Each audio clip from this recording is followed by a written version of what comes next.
ஆமா. நான் கருப்பு பணம் வாங்கியிருக்கேன். ஓப்பனாவே சொல்லி சம்பவம் செஞ்ச ரஜினி. ரஜினிகாந்த் கடைசியா கூலி படத்துல நடிச்சிருந்தாரு. லோகேஷ் கனகராஜ் இந்த படத்த இயக்கியிருந்தாரு. படமானது மோசமான தோல்விய தான் சந்திச்சது.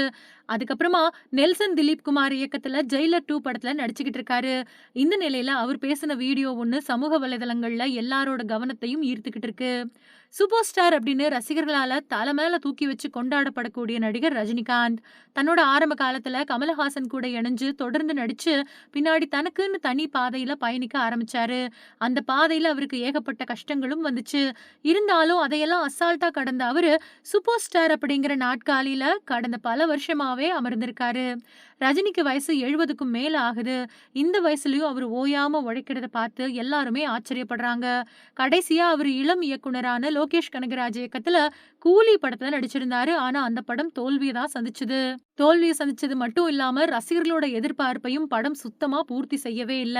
கூலி படத்துல நடிச்சு முடிச்சுட்டு நெல்சன் திலீப் குமார் இயக்கத்துல ஜெயிலர் படத்தோட 2வது பாகத்துல நடிச்சுக்கிட்டு இருக்காரு. இந்த படத்தோட ஷூட்டிங் கோவை, கேரளா மாதிரியான பகுதிகள்ல நடந்துகிட்டு வருது.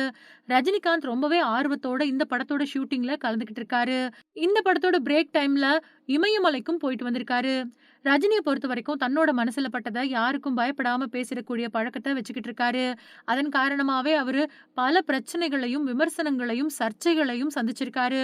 இருந்தாலும் அவரு தன்னோட அந்த குணத்த பல வருஷங்களா விடவே இல்ல.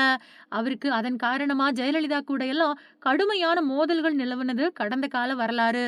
குறிப்பா ஜெயலலிதா தமிழ்நாட்டோட ஆட்சி கட்டல்ல ஏறுனா, இனி தமிழ்நாட்ட இறைவனால கூட காப்பாத்த முடியாது அப்படின்னு பேசினது, தமிழ்நாட்டுல வெடிகுண்டு கலாச்சாரம் பெருகிருச்சு அப்படின்னு ஜெயலலிதா ஆட்சியில ஓப்பனா சொன்னது அப்படின்னு ஜெயலலிதாவுக்கும், ரஜினிக்கும் ஒரு பனிப்போரே நடந்துகிட்டு இருந்துச்சு. இந்த நிலையில ரஜினிகாந்த் கருப்பு பணம் வாங்கியிருக்கிறாரு அப்படின்னு ஜெயலலிதா சொன்னதுக்கு ரஜினி பதிலடி கொடுத்த வீடியோ ஒண்ணு ட்ரெண்ட் ஆயிக்கிட்டு இருக்கு. 1996ல பேசியிருந்த ரஜினி, "நான் கருப்பு பணம் வாங்குனேன்" அப்படின்னு ஜெயலலிதா சொல்றாங்க. "இல்ல நான் வாங்கல" அப்படின்னு சொன்னா அது சுத்த பொய். "ஆமா, நான் கருப்பு பணம் வாங்குனேன். 95% வரைக்கும் வாங்கிக்கிட்டு இருந்தேன்.